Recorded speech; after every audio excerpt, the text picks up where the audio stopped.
আজকে দেখবা কিভাবে শেপ টুলের ব্যবহার, ইনসার্টে গিয়ে শেপ টুলের ব্যবহার, কিভাবে একটা পতাকা তৈরি করা যায় বা বিভিন্ন শেপ টুল।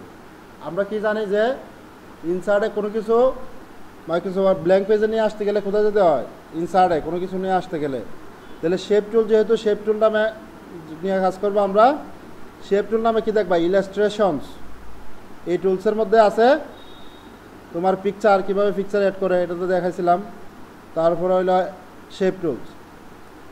এখানে যাওয়ার পরে দেখো বিভিন্ন ধরনের তোমার চিহ্ন আছে, যেমন রেক্টেঙ্গুলার, ওভাল, হ্যাঁ, এই ধরনের বিভিন্ন ধরনের রাউন্ডেড, রেক্টেঙ্গুলার, এরকম বিভিন্ন ধরনের চিহ্ন আছে না।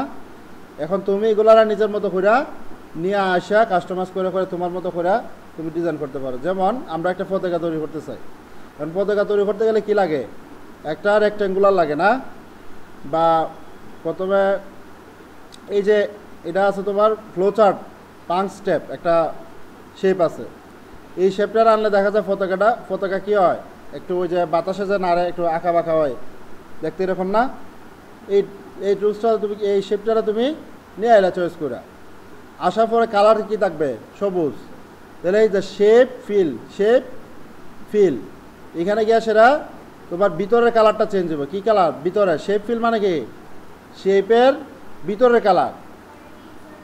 ইনসার্টে গিয়া তারপর হলো শেপস, এখানে গিয়ে তুমি চয়েস করে আনবা কোন চিহ্নটা তুমি আনতে চাও। এখন কিভাবে আনলা, এখান থেকে চয়েস করে আনলা না ফ্লোচার্ট। এখন অনেক সময় দেখা যায় কি মাউসে অনেকে ধরার কারণে অনেক সময় আঁকা বাঁকা হয়ে যায়, বুঝছো, এরকম হয়ে যায় না, বা অ্যাকুরেট পারফেক্ট হয় না। তুমি কি করবা, ইনসার্টে গিয়ে শেপ টুলে গিয়ে শিফটে ধরে রাখবা। কোথায়? কিবোর্ডের শিফটে ধরবা। এটা সিলেক্ট করার পরে কিবোর্ডের শিফটে ধরার পরে তুমি টান দিবা, বুঝছো, যতটুক রেশিও, এই রেশিও অনুযায়ী কিন্তু এটা কাজ করব। তাহলে তুমি এটার রেশিওটা শিফটে ধরলে এরকম হয়ে যায়, তুমি তোমার মাউসের যতটুকু আইডিয়া থেকে তুমি এটা সিলেক্ট করলা।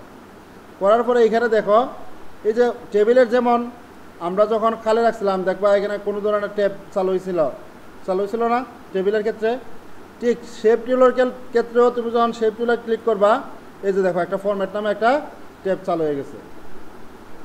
তারপরে দেখো এখানে কি আছে, শেপ স্টাইল, কি আছে, শেপ স্টাইলে গিয়ে তুমি শেপ ফিল দিলা, কালার সবুজ কালার দিলা। তারপরে কি আছে, শেপ আউটলাইন বলতে কোনটারে বোঝায়, এই যে দেখো আরেকটা কালার দেখছো, হ্যাঁ, এটা কিন্তু শেপের আউটলাইন কালার, এটা সাইডে দেওয়া লাইন টানা। এখন এটা তো অন্য কালার লইতো না, এটা তো সবুজ দরকার, তুমি চাইলে কিন্তু অন্য কালার দিতে পারো, কালার ওই যে এখন দেখা যায় সাইডের বর্ডারটা, কারণ সবগুলোই তো সবুজ হইতো, সবুজই দিয়ে দিবা, বুঝছো। এখন মোটামুটি পতাকার যে প্রথম যে আমরা সবুজ জায়গাটা, এই অংশটা আমরা আঁকলাম। এখন কি লাগে, ওভাল লাগবে, ঠিক না, গোলাকার কোনো কিছু, বৃত্তাকার লাগবে। তাহলে গোলাকার বা এটারে বলে ওই যে ওভাল শেপ হইলো, তুমি গোলাকার কোনো কিছু করতে পারবা। শিফটও ধরে সেটা দিলে রেশিওটা ঠিক থাকবো, আর শিফটও ছাড়া দিলে অনেক সময় আঁকা বাঁকা হয়ে যাবে, বুঝছো। শিফটও ধরে যখন টান দিবা তোমার এটা অ্যাকুরেট থাকবে, অ্যাকুরেট যতটুকুগুলো গোলাকার অদরকার ততটুকু গোলাকার হবে। এখন এটা কালার চেঞ্জ করতে কী করতে দেব, শেপ ফিল, লাল কালার চয়েস করলাম, তাহলে পতাকার মোটামুটি একটা অংশ হয়ে গেছে। এখন কি লাগবে, একটা লম্বা বাঁশ লাগবে, বা এটা কী বলি আমরা, বাঁশ দিয়েতেই, যাই হোক। তাহলে ইনসার্টে গিয়ে একটা লাইন টানলা, এই যে লাইন নামে কি আছে, শেপ আছে, তুমি এখান থেকে এই যে এই বরাবর কার্সরটা রাখবার একে টান দিবা, শিফট দুইটা। এখন দেখো এটা কিন্তু অ্যাকুরেট হয়েছে না, ওই ক্যারেট হয়েছে, হ্যাঁ, আরও তুমি এটারে সিলেক্ট করবা মাউস দেওয়া, দুইটা এরও চিহ্ন দিয়া, অথবা তুমি মাউস দেওয়া দুইটা জায়গায় নিয়ে যেতে পারবা। এটারে চাইলে মোটা করতে পারবা, এই যে শেপ আউটলাইন ওয়েট, দেখছ মোটা হয়ে গেছে। পাশাপাশি তুমি যে কালার দিতে চাও দিলা। এখন এটার উপরে তুমি চাইলে আরও দিতে পারো, ওই যে শেপ আউটলাইনে গিয়ে এই যে দেখো এরো, তুমি এগুলা ইউজ করতে পারো, দেখছ। এখন মোটামুটি একটা পতাকার পাইছে না। এখন তুমি চাইলে নিচে, যেহেতু এটা টাঙাইতে হয়, নিচে একটা বক্স দিয়ে দিবা, কি দিবা, শেপে গিয়া একটা বক্স দিলা, এই যে বক্স আবার আঁকলা, এই যে হয়ে গেল মোটামুটি একটা পতাকার আশা বললো। তাহলে এটা হলো শেপ টুলের ব্যবহার। হ্যাঁ, তুমি তোমার বিভিন্ন এই শেপ টুলের বিভিন্ন ধরনের কি আছে, চিহ্ন আছে, তুমি এগুলোর প্রয়োজন অনুসারে ব্যবহার। আমরা অনেক সময় সাংকেতিক চিহ্ন ব্যবহার করি না, এদিকে যান ওইদিকে যান, এই চিহ্নগুলো দেখবা ইউজ করে। হ্যাঁ, এই শেপের ভিতরে কিন্তু লিখতে পারবো। রাইট বাটনে ক্লিক করে তুমি যখন অ্যাড টেক্সট দিবা, এই যে এখানে তুমি লিখতে পারো। ইনসার্টে যাও, যাই তুমি তোমার বাংলা ফন্ট সিলেক্ট করবা, করার পরে তুমি লেখো এদিকে যান,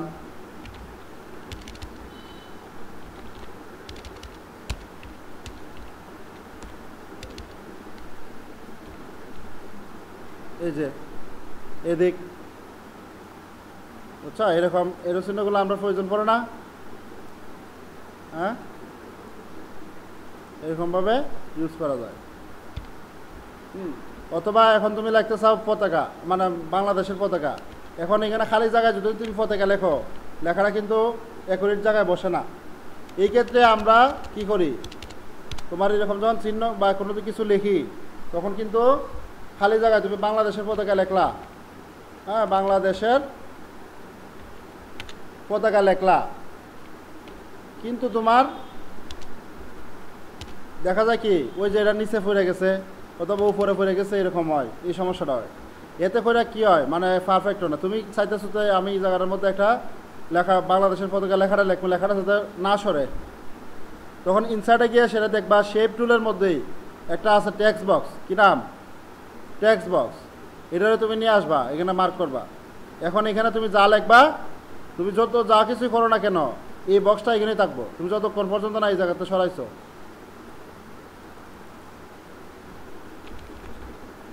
বাংলাদেশের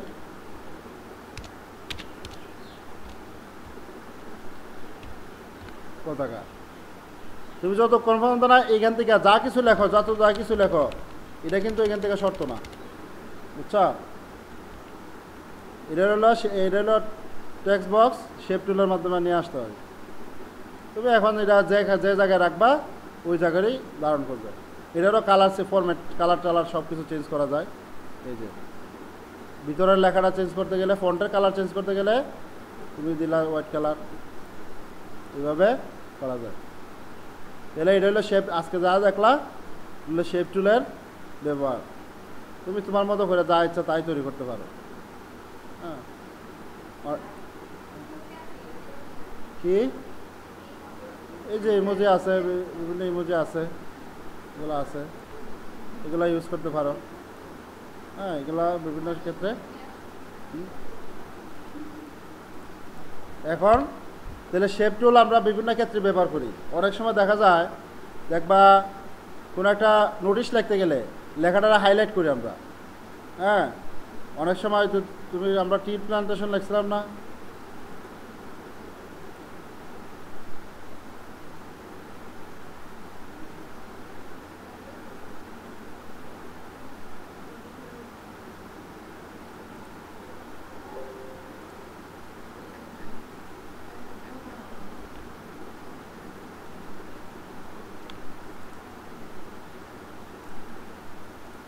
এখানে টি প্লান্টেশন কথাটা আছে না, এখন এটারা একটু হাইলাইট করতেছে একটা বক্সের মাধ্যমে, ওই টেক্সট বক্সের মাধ্যমে, তখন শেপ টুল আনবা।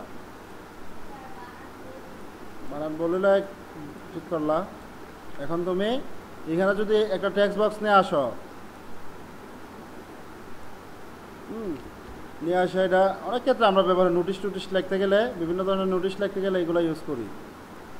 হ্যাঁ, লেখাটারে হাইলাইট করলাম, এই যে এটার শেপ টুলে গিয়ে সেটা কালার দিলাম। অনেক সময় এগুলা আমরা ইউজ করি, একটু দেখতে হাইলাইট করে দিলাম বক্সের মধ্যে। এরকম আমরা কিন্তু নোটিশ ক্ষেত্রে বা বিভিন্ন লেখার ক্ষেত্রে এইগুলো আমরা ইউজ করি, বুঝছো? তাহলে শেপ টুলসের মাধ্যমে এইরকম অনেক কাজই করা যায়।